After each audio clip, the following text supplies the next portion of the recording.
யோர்தான் என்று சொன்னால் தேவ திட்டங்களை நிறைவேற்ற முடியாமல் நம்முடைய வாழ்வில் காணப்படுகிற போராட்டங்கள், தடைகள், அதுதான் யோர்தானை குறிக்கிறது.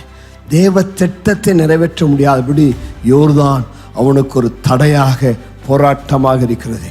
யோர்தான் என்றால் அன்றாட வாழ்க்கையிலே நாம் சந்திக்கக்கூடிய பிரச்சனைகள், இயலாமை, நம்பிக்கையின்மை, முடியாமை குறிக்கிறது. யோர்தானின் மறுக்கரையிலே கானானை நின்று வேடிக்கை பார்க்கிறார்கள்.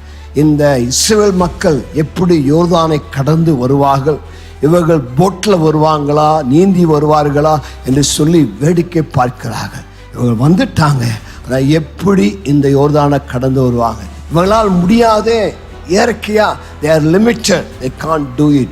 யோர்தான் என்பது நேச்சுரலா, இயற்கையா நம்மாடி ஒன்றும் செய்ய முடியாத இயலாமை குறிக்கிறது. கர்த்தருக்கு மகிமை உண்டாவதாக.